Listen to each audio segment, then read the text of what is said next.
Hey guys, welcome to TST Garage. I'm Bart, and today in this video, I'll be showing you how to install the TST Industries brake light modulator on your bike. Now, a brake light modulator, sometimes called a strobe, sometimes called a brake light flasher, what it does is basically enables you to install some electronics on your bike so that when you press your brakes, the brake light flashes in some kind of pattern and alerts the drivers behind you that you will be stopping. Our particular brake light modulator comes pre-wired to a plug that interfaces with a sub-harness that we provide specific to your bike model that enables plug-and-play functionality with your bike. So that means that the installation is really fast and you can do it yourself. Now, the electronics inside, we do have the ability for you to program this unit to 3 different functions and then subsequently adjust the rate of the effect to your liking. Our first programmable mode is strobe alert. This mode will produce 9 flashes and then stay solid for the duration of the brake engagement. Second one is intermittent pulsar. Each cycle will flash 10 times and then pause, and then these cycles will repeat for the duration of the brake engagement. The last available option is pulsar, and this one just basically provides continuous flashing for the duration of the brake engagement. Now we will show you how to install this. It's really simple, and then after the installation chunk, I will show you in detail how to get inside here, how to program the different modes, and how to alter the rate of those different modes. We did think about the safety of such devices during the design phase, so we decided to design this in a way that it will be a pass-through component. In case you experience a failure on board here, it will just pass through your normal brake function, which means you press your brake light lights up, there's just no effect. In case you do experience that failure, we do offer a warranty, so we have guys standing by in our support department that will take your call, email, Facebook message, whatever, and we'll get you replaced. And that's pretty much it. Now, I'm really excited to show you guys just how easy this is to put on and configure. So let's get started. For our installation today, we have procured ourselves a stock-ish 2017 and up Honda Grom. The installation procedure I'm about to show you will work on the 13 and up and also the 17 and up generation of the Grom. 22 and up are a little bit different. We have a separate video for that. What you see here is a stock taillight with our simple fender illuminator. We also have a different fender illuminator and undertail and taillight combo that replaces all of this stuff. Our vehicle specific harness will work on any of these configurations. So whether you have the stock taillight, another manufacturer's taillight that doesn't have the stop alert function, or you have our UTKX undertail taillight combo, this will work for you. Another thing I want to mention before we move on to the installation, if you've purchased one of our programmable integrated taillights, they have signals on board and they also have all the programming functions that are found on this brake light modulator, accessible via press of a button. So if you already got one of these taillights from us, the brake light modulator will be redundant and you don't need to use it along with this light. As I mentioned, we do send these with a vehicle specific harness. One side connects to the bike, the other side connects to the taillight.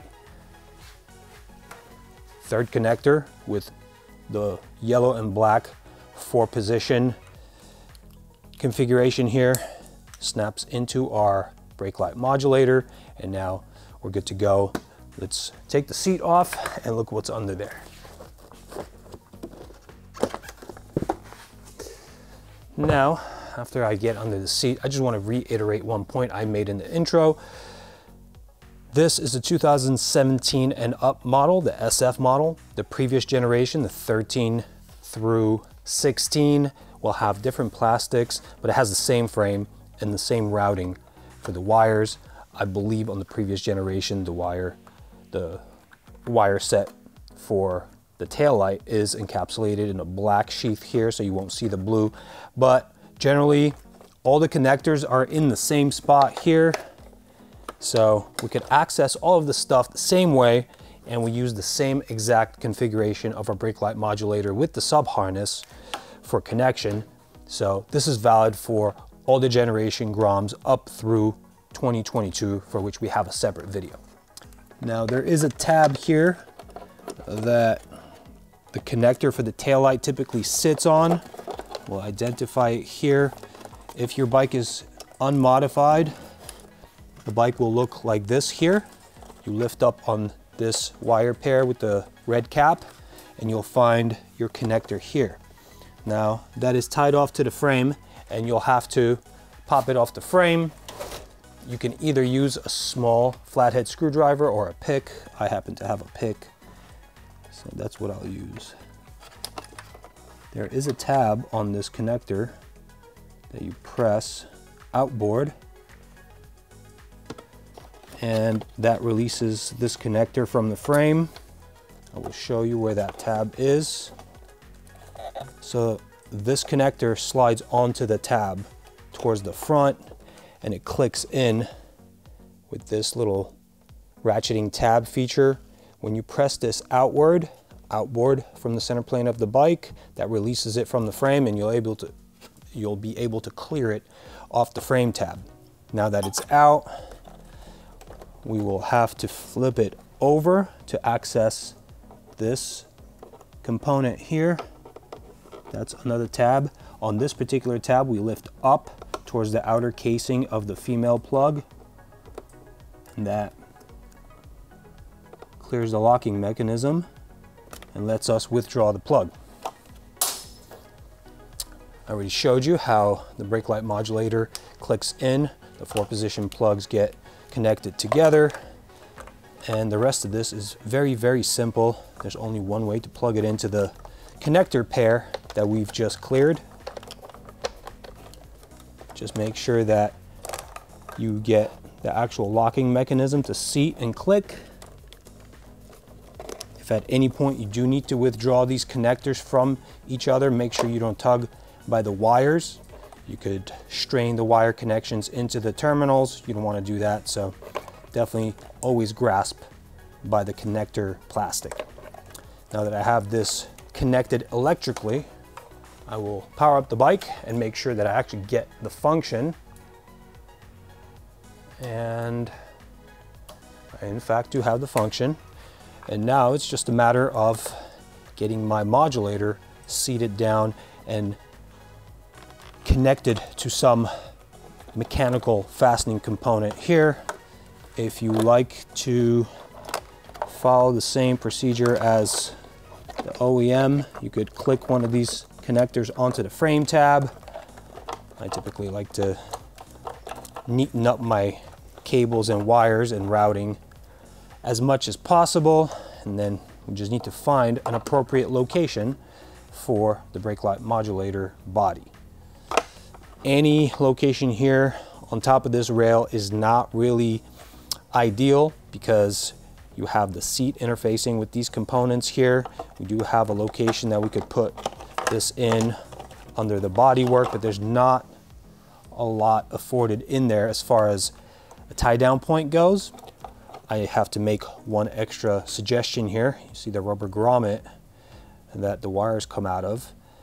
You want to have that pointed down, or at least horizontal. You don't want to have it up like that. Water can seep in. It is a sealing component, but we don't want to run the risk of getting water to enter into electronics, so let's steer around that by having it sloping down. Now running this modulator body under this tab is potentially a good spot, but I think we'll have to enter from the other side, so I'll have to disconnect it and get it in here like that. That actually looks pretty good here. I can actually tie off to all the wires that are routed down through here. We do ship these modulators with 2 cable ties. As you can see here, we have a channel that's built in to our modulator body that actually, once the cable tie is cinched down, this gets held in place and won't slide around. And we send an additional one in case you need to tie this off somewhere else. So we'll make use of all of these features that we've built in, and Make sure that we still have good routing and can reach the connectors. And here it looks like we can. And also we have this nifty bendy component here that is for cable management. So we can actually tie down on all these wires coming out of the modulator, and the only thing that's left to do is probably to use one of these cable ties around the cable pair that routes down through here and cinch it down around the body of the modulator. Now, this is the installation portion of the video. I would suggest that you guys watch the programming portion before committing to the location, because if you are going to program the modulator, you'll need to take the cap off, get in there, make some choices, adjust, and see what you like. So you really want to watch through the entire video and then follow the steps contained in the video to make the appropriate decisions and then the installation. All right, that's pretty much it for the installation portion here. I'll just give it one more check to make sure that we don't have any interference between any of these components that rest on the frame rail. And in fact, we're pretty good with the exception of my cable tie joining ratcheting piece being very close to the seat. So I'm gonna move that, rotate it around towards outboard, and then replace the seat. Make sure everything goes together well. Good to go. One more test. All right, we're looking good.